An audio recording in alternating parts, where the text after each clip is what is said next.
বাগানের বাইরে পৃথিবী তখনও সুন্দর ছিল, কিন্তু তার মধ্যে কিছু খারাপ জিনিসও ছিল, যেমন কাঁটা, বিরক্তিকর পোকা এবং নানা ধরনের শব্দ।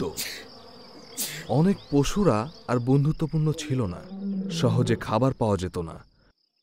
ক্ষুধার্ত পেট ভরার জন্য আদম ও হাওয়াকে কঠিন পরিশ্রম করতে হতো। তাদের অবশ্য আনন্দের মুহূর্তও ছিল।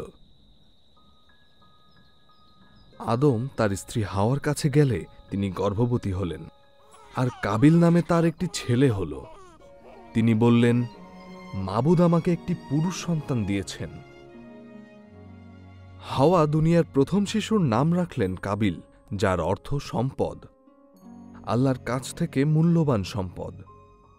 সম্ভবত তিনি চিন্তা করেছিলেন যে তার ছেলে ওয়াদা করা মসীহ হবেন, কিন্তু দ্রুতই তিনি আবিষ্কার করলেন তার সুন্দর ছোট ছেলেটি একগুঁয়ে এবং আত্মকেন্দ্রিক, ঠিক তার অভিভাবকদের মতো।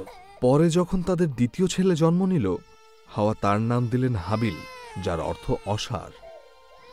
এটা স্পষ্ট যে আদম ও হাওয়া একজন গোনাবিহীন প্রথমজাত জন্ম দিতে পারেননি, যিনি মানুষকে তাদের পাপ থেকে রক্ষা করতে পারবেন। আল্লাহর পাকসুরতের প্রতিফলন না দেখিয়ে আদম ও হাওয়ার প্রথমজাত তাদের গুনাহের স্বভাব দেখালেন। আদম আরও ছেলেমেয়েদের জন্ম দিলেন তার মতো, তার সুরতে। ছবিটি দেখো। তুমি কি দেখতে পাও যে কাবিল তার ছোট ভাইয়ের কাছ থেকে তরমুজ কেড়ে নিচ্ছে? সে তার পিতামাতার মতোই করছে, যারা সেই ফল নিয়েছিল যা তাদের জন্য ছিল না। এটি ছোঁয়াচে রোগের মতো। আদম ও হাওয়ার গুনাহ তাদের সন্তানদেরকে সংক্রমণ করেছিল।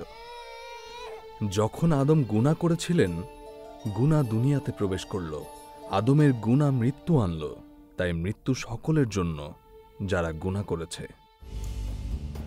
আফ্রিকার প্রবাদ বলে, ইঁদুর গর্ত খুঁড়ে ইঁদুরেরই জন্ম দেয়।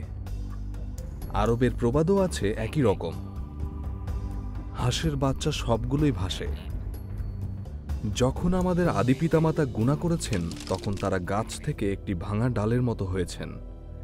যেভাবে একটি ভাঙা ডালের সব পাতা ক্ষতিগ্রস্ত হয়, সেভাবেই আদমের পরিবারের সকলেই আদমের দ্বারা ক্ষতিগ্রস্ত হয়েছে।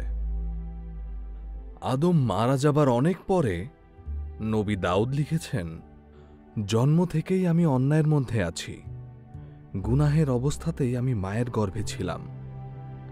আমরা হয়তো এটা শুনতে পছন্দ করি না, কিন্তু আমরা জানি এটা সত্য।